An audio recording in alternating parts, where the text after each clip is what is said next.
안녕하세요. 동파는 가게 대표사원 김강주입니다. 노후 준비가 제대로 되어 있지 않은 분들에게 기초연금은 자식들보다 더 효자입니다. 그렇죠. 동의하시죠. 그런데 앞으로는 이 같은 기초연금을 재정적으로 계속 유지하기 어렵다라는 연구 보고가 발표되어서 큰 충격을 던져주고 있습니다. 지난 6월 30일이죠. 한국보건사회연구원에서 발표한 연금개혁과 사회적 합의 모델에 관한 연구 보고서에서 언급된 내용입니다.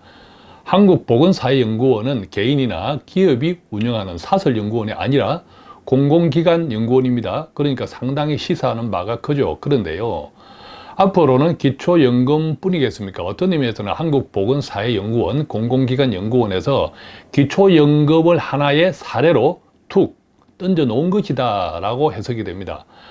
무슨 말이냐면 앞으로 우리나라의 복지정책, 세금을 비롯한 상당히 큰 변화가 있을 겁니다. 그 시사점을 이번에 한국보건사회연구원이 마치 맛배기로 간보기식으로 턱 던져 놓은 것 아닌가 생각합니다. 국민연금도 마찬가지입니다.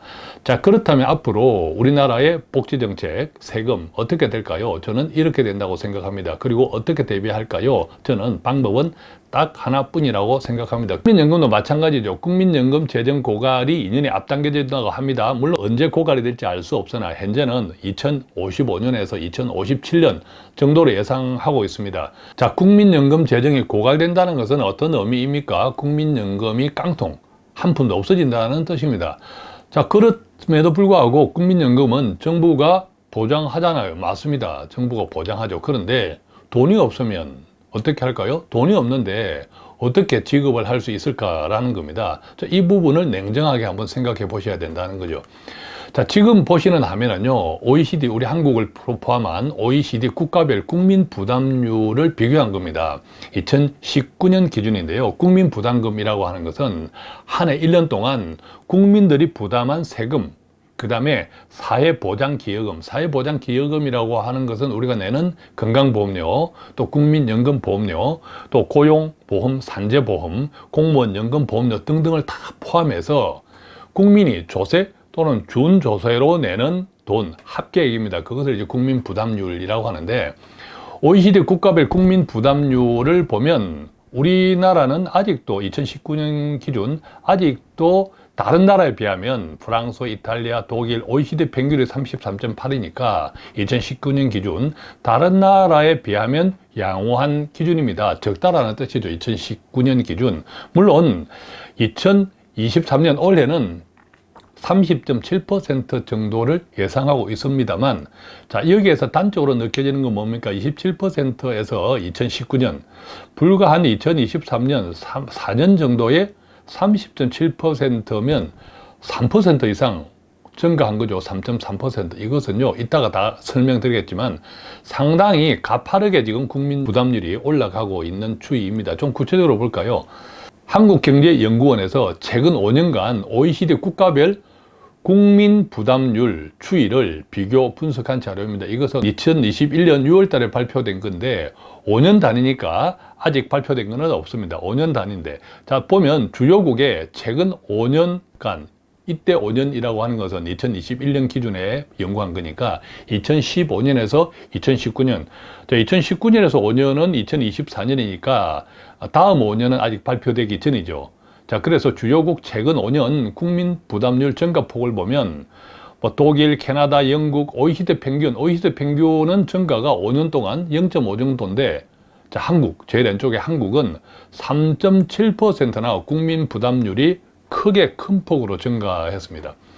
자, 오른쪽 그림 보면요, 한국 국민 부담률 상승 추이 5년 단위인데 최근에 보면 엄청나게 가파르게 3.7이 바로 최근 직전 5년이죠. 가파르게 증가하고 있습니다.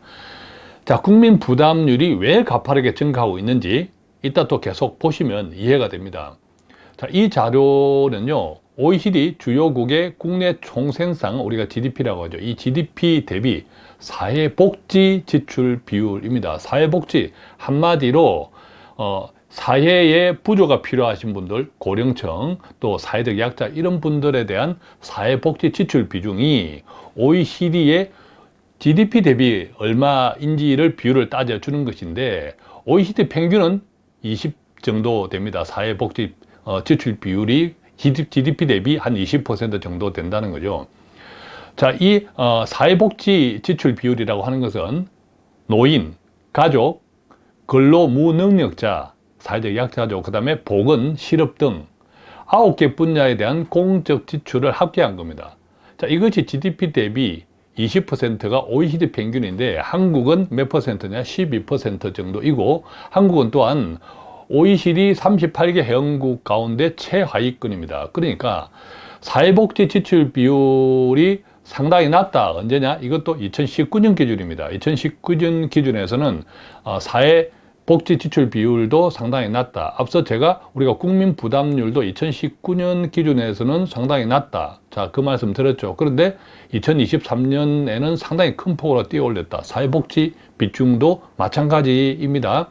자, 구체적으로 그런데 보면요. 이 사회복지 비중 2019년 기준 12%도 GDP 대비 12%도 10년 전으로 소급하면 즉 2009년 10년 전보다 4.2% 크게 오른 겁니다. 12%조차도 이건 역시도 OECD 최고죠. 자, 그러니까 여기까지 얼추 들어보면 한국은 국민 부담률이나 사회복지 지출 비율을 다른 나라, 다른 선진국들에 비해서 가파르게 빨리 올리고 있구나. 자, 이것 짐작할 수 있죠. 자, 그런데요, 사회복지 지출 비중에서 1등이 프랑스입니다. 1등이 프랑스 31%입니다. GDP 대비. 요즘 프랑스 데모가 심각하죠? 자, 사회복지 지출이 가장 높은 국가에서 왜 프랑스가 데모가 시위가 심각할까요? 계속 많이 받아왔던 것들을 조금 부담을 국민들에게, 즉 줄이려고 하니까, 재정 부담 때문에 줄이려고 하니까 지금 데모와 시위가 심각합니다. 늘 그렇지만 받았던 것을 빼앗으면 상실감이 크죠. 자, 부자가 가난뱅이로 못 산다. 이거하고 똑같습니다. 그래서 사회복지 지출 비중이 프랑스가 지금 제일 높은데 그걸 이제 줄이려고 하니까 데모가 심하다. 이렇게 이해할 수 있겠고요. 그 다음에 핀란드, 벨기에, 덴마크, 오스트리아, 독일, 자, 이런 등등이 사회복지 지출 비중이 높은 국가에 속합니다. 자, 그런데 이런 나라들의 특징은요, 앞서 우리가 보았지만 국민 부담률도 높은 국가들입니다. 자, 이런 나라들을 우리가 유럽 여행 가면 사진 찍고 정말 살기 좋은 나라다 부러워하잖아요. 자, 부러워하는데 그게 공짜가 아닙니다. 세금을 비롯한 각종 국민 부담률도 높은 나라입니다. 그러니까 절대로 우리가 복지를 누리는 것은, 복지에는 공짜가 없다. 이거 꼭 기억하셔야 됩니다. 자, 그런데 앞서 우리가 이 사회복지 지출이라고 하는 것은 노인, 가족, 근로 무능력자, 사회적 약자, 보건, 실업 등 9개 분야에 대한 공적 지출의 합의라고 했잖아요. 이 9개 분야 가운데 대체로 노인과 보건 분야에 대한 지출 비중이 높습니다. 노인과, 아무래도 이 노인들 그리고 보건 분야가 앞서 9개 분야 이런 등등의 영향이 크겠죠. 노인이 증가하면 의료비도 증가할 것이고, 또 노인들은 대체로 근로 무능력자이지 않습니까? 또 실업자이지 않습니까? 그래서 노인 영역의 지출 비중이 사회복지 지출에 차지하는 비중이, 영향력이 점점 커질 수밖에 없는 거죠. 자, 특히 노인 영역의 지출 비중 분야로 더 압축해 보면 일본이 특히 높습니다. 그 다음에 일본은 노인 영역의 지출 비중이 40%를 넘는 가장 1등 국가가 일본입니다. 뒤집어 생각하면 일본이 고령화가 제일 높죠. 자, 그 다음에 프랑스, 스웨덴, 덴마크 등. 자, 어쨌든 일본을 포함해서 사회복지 지출 비중 가운데 노인 영역 지출 비중이 높은 국가들의 특징은 뭡니까? 바로 이들 국가의 특징은 초고령화 사회에 들어와 있거나 또는 근접해 있다는 국가들이라는 거죠. 그런데 한국의 고령화는 어떻습니까? 세계에서 지금 가장 빠른 속도로 한국의 고령화는 전개되고 있습니다. 그래서 2025년 후내년입니다. 바로 목전에 다가왔습니다. 2025년 후내년에는 초고령 사회 진입 예상 거의 확정되었습니다. 자, 초고령 사회라고 하는 것은 65세 인구가 그 나라의 총 인구의 20% 이상을 차지하는 나라, 이게 초고령 사회인데 한국은 2025년 예상되어 있고 거의 확정. 그 다음에 이 같은 노령화, 고령화 추세가 세계에서 가장 빠른 속도라는 거죠. 자, 여기까지 또 들어보면 왜 한국이 이 같은 사회복지 지출 비중 지금 현재 2019년 기준 12%인데 이것도 10년 전보다 4.2%로 OECD보다 가장 크게 상승했다 하잖아요. 왜 이런 가파른 상승들이 이루어지고 있는지를 짐작할 수 있을 겁니다. 한마디로 뭡니까? 고령화입니다. 고령화가 굉장히 모든 것을 지금 변화시키고 있고 그것이 아까 시작할 때 기초연금을 앞으로 계속 줄 수 있겠나? 자, 이런 고민까지 이르고 있는 거죠. 국민 부담률, 조세 부담률 전망치를 앞으로 전망치를 보면요. 자, 올해는 30.7%입니다. 올해 2023년 올해 예정치가 30.7%이고 자, 국민 부담률은 조세 부담률을 합친 거거든요. 그래서 아래 그래프는 조세 부담률입니다. 자, 조세 부담률도 계속 올라갑니다. 국민 부담률도 당연히 계속 올라가죠. 자, 이때 이제 국민 부담률은 건강보험, 연금보험, 자, 이런 것들이 다 포함되어 있으니까 조세 부담률보다 더 높게 상승하고 있는 거죠. 자, 그렇다면 2023년 올해 국민 1인당 세금과 사회보장기여금을 합한 부담금은 얼마나 될까요? 올해 연간 1,356만 원 정도 추정된다고 합니다. 국민 1인당, 제 개인 한 명당 연간 1,356만 원 정도 추정된다고 하는데 그렇다면 지난해는 얼마였을까요? 자료 화면에 보는 것처럼 2022년 지난해에는 1,314만 원이었다고 합니다. 근데 한 해 사이에 3.2% 껑충 뛴 거죠. 자, 자꾸 말씀드립니다. 우리가 지난 한 해 1년 사이에 국민 1인당 국민 부담금이 가파르게 껑충 뛴 것, 또 지난 10년간, 지난 5년간 국민 부담률이 껑충, 다른 나라에 비해서 껑충 뛴 것, 다 어떤 이유라고요? 앞서 우리가 보았던 고령화, 노령화 때문입니다. 자, 그러니까 앞으로는요, 우리나라의 고령화, 노령화가 끊기지 않는 방법이 없죠? 조세정책과 상관없이, 어떤 조세정책, 재정정책 상관없이 구조적인 감세는 불가능한 겁니다. 구조적인 감세는 불가능하다? 계속 정세만 있다. 국민 부담금이 증가되는 것밖에 없다. 따라서 앞서 우리가 시작할 때 이야기했지만 기초연금에 대한 걱정, 즉 복지 지출들도 재조정해야 될 필요가 있다 없다? 있다, 이렇게 되는 거죠. 그것이 시작할 때 말씀드렸던 기초연금 앞으로 유지하기가 어려울 수 있다, 이런 것하고 바로 연결됩니다. 그래서 기초연금뿐만 아니라 한국보건사회연구원에서 발표는 어떤 의미에서는 깜보기식으로 툭 던져 놓은 겁니다. 앞으로 모든 영역에서 지금까지 받았던, 누려왔던 그 혜택이 계속 유지된다고 확신하기 쉽다, 어렵다? 어렵죠. 물론 그래서 앞으로 누릴 수 있는 거는 잘 누리고 이것을 잘 운용해야 됩니다. 먼저 말씀드릴 것은. 자, 그런데 세금 한번 보자고요.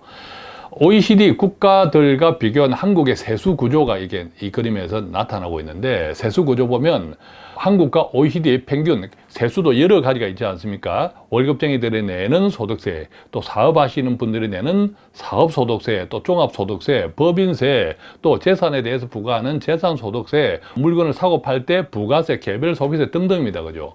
그런 것들이 다 총 한 국가의 세금을 구성하고 있는데 각 영역별로 한번 보면요, 한국이 OECD 평균보다 적게 내고 있는 영역들이 어떤 영역이냐면 소득세입니다. 소득세. 자, 소득세는 개인소득세, 종합소득세 다 포함된 소득세는 OECD 평균이 24 정도인데 한국은 18로 상당히 낮은 편이죠. 부가세도 한국이 OECD 평균은 20인데 한국은 15니까 상당히 낮은 편입니다. 부가세도 낮습니다. 사업하시는 분들 부가세 높다고 난리치는 경우 있죠. 그런데 이제 OECD 평균에 비하면 낮은 거죠. 그럼 OECD 평균보다 높다고 이야기하는 분야는 어떤 것일까요? 주로 법인세, 재산 관련세입니다. 법인세가 OECD 평균보다 높다고 나와 있네요. OECD 평균은 10인데 한국은 16으로 나와 있네요. 또 재산 관련세, 예컨대 뭐 종합부동산세 이런 재산 관련세도 OECD 평균보다 한국이 높다고 나와 있습니다.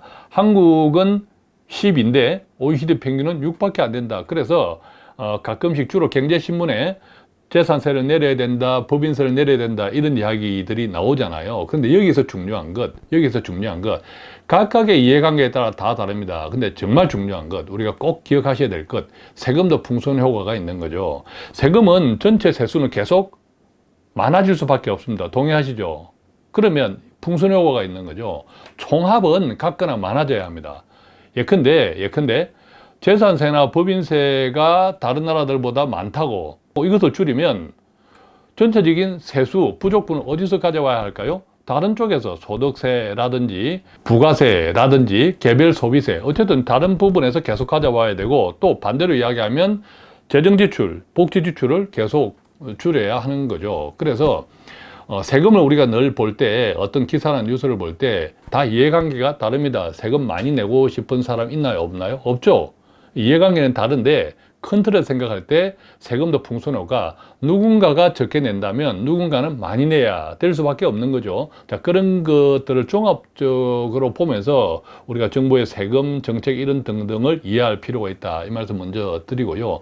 자, 어쨌든 결과적으로 우리가 쭉 보면 가장 한국의 세금 문제, 한국의 앞으로 재정 지출에 대한 문제, 복지 지출, 그 다음에 또 기초연금이라든지 이런 것들에 대한 변화, 국민연금을 포함해서 가장 결정적인 것, 뭐 여러 가지 요인이 있을 수 있으나 가장 결정적인 건 무엇입니까? 지금 바로 그림에서 보는 것처럼 50년 후에 인구 절반이 한국에는 65세 이상이라고 합니다. 자, 초고령화 사회가 20%, 그거는 뭐 후내년, 바로 목전에 임박해 있고 이미 확정되었고, 계속 이 추세대로 가면, 애 안 낳잖아요. 이 추세대로 가면 인구 절반이 65세 이상이다. 50년 후. 이것도 단연코 OECD 1등이라는 거죠. 자, 그래서 65세 인구가 이렇게 가파르게 올라가는 국가, 자, 이런 국가라고 생각하면 이 모든 우리가 세금이나 복지 지출이나 국민 부담금의 가장 큰 원인이 바로 여기에 있다. 저출산 고령화. 이것도 아주 가파르다. 여기에 있다라는 거죠. 그래서 이렇게 생각해 보면 앞으로 세금, 국민 부담률 어떻게 될까요? 제가 여쭤봅니다. 어떻게 되겠습니까? 당연히 오를 수밖에 없다. 그죠? 동의하시죠? 자, 그러면 두 번째. 방법은 딱 하나입니다. 정부에 기대지 말고 개인 투자를 계속해야 합니다. 자, 한국 경제 이대로라면 출산율 낮고 고령화 많고 해서 뭐 어떻게 투자해야 돼? 요즘 보면 한국에만 투자합니까? 전 세계 투자가 열려 있지 않습니까? 그죠? 그래서 특히 미국이라든지 투자에 대한 안목을 크게 넓혀서 저희 바인 투자자문이 어른들의 목돈 이런 것들을 달러 베이스로 하는 이유도 장기적으로 안정성이 있다고 생각하기 때문인 거죠. 어쨌든 방법은 앞으로 딱 하나다. 정부에 기대지 말고 개인 투자 자산을 계속 늘려야 한다라는 거죠. 어떻게 늘릴까? 공부 부지런히 하십시오. 뭐 돈 파는 가게도 틈나면 자주 도움될 만한 영상을 자주 올려드리지 않습니까? 물론 그렇다고 해서 뭐 기초연금이라든지 앞으로의 재정 복지가 갑자기 없어진다, 뭐 그런 부분도 있다고 합니다. 뭐 큰 틀에서는 뭐 그런 것보다는 점진적으로 앞으로 축소될 수 있습니다. 그 부분을 꼭 기억하셔야 됩니다. 그래서 내가 지금 얻는 혜택들이 영원히 지속될 것이다. 이것 정말 조심하셔야 된다라는 취지로 제가 말씀드리는 겁니다. 자, 그런데 그래서 우리는 절세 비과세 상품을 찾잖아요. 그런데 정말 중요한 것 누누이 말씀드립니다. 절세 비과세도 필요하지만 실효 수익이 정말 중요합니다. 가끔씩 이런 전화가 문의가 자주 옵니다. 세금을 많이 내게 되었다, 또는 건강보험료가 올라가게 생겼다, 뭐 등등 이야기를 하시는데 왜 근거 없이 그런 일이 생기지는 않죠. 지난 1년 동안 내가 벌어들였던 소득, 또 내가 투자했던 상품들의 이익이 증가되었기 때문입니다. 자, 그래서 제가 항상 그런 말씀을 드렸죠. 한 푼도 벌지 않고 한 푼도 세금이나 준조세 내지 않는 게 좋겠습니까? 내가 100만 원 벌고 50만 원을 세금이나 준조세로 내는 것이 좋겠습니까? 다 동의하시죠? 한 푼도 안 벌고 한 푼도 안 되는 것보다 내가 100만 원 벌고 한 절반쯤, 그죠? 앞서 우리가 국민 부담률, OECD에서 잘 사는 나라들 보면 뭐 40% 이상이에요. 한 50%로 보면 내가 한 100만 원 벌고 50만 원 낸다. 그게 더 중요하다는 거죠. 절세 비과세 상품에 가입했는데 그 상품에서 내가 이익을 못 본다. 이익이 없는데 비과세, 절세가 무슨 의미가 있습니까? 모든 절세라든지 비과세는 이익하고 결부되어 있습니다. 그죠? 세금은 수익에 부과되는 것이기 때문에 반드시 절세, 비과세 단순하게 그것만 찾지 마시고 꼭 실효 수익, 내가 이 상품을 통해서 얼마나 벌 수 있느냐, 이것이 우선이다. 많이 벌고 세금 뭐 절반 정도 내면 행복하죠. 그죠? 그런 부분도 꼭 기억하시면 좋겠습니다. 자, 오늘은 조금 안타깝고 또 다소 충격적인 내용으로 시작했습니다. 저출생 고령화에 자식보다 효자하는 기초연금을 앞으로는 재정적으로 계속 유지하기 어렵다라는 말씀을 드리면서, 그렇다면 앞으로 기초연금뿐만 아니라 각종 복지정책이나 세금 함께 공부해 보았습니다. 지금 노후 준비를 하시는 40대, 50대는 말할 것도 없고, 지금 당장 노후를 살고 계시는 분들, 그 가운데에서 뭐 집이 있든 목돈이 있든 또 여윳돈이 있든 또 지급받는 뭐 국민연금을 포함한 다른 소득이 있든 이것들을 앞으로 노후는 길기 때문에 어떻게 생각하고 좀 계획해야 할까? 자, 이렇게 고민하신 분들에게도 조금 도움이 되었으면 좋겠습니다. 고맙습니다.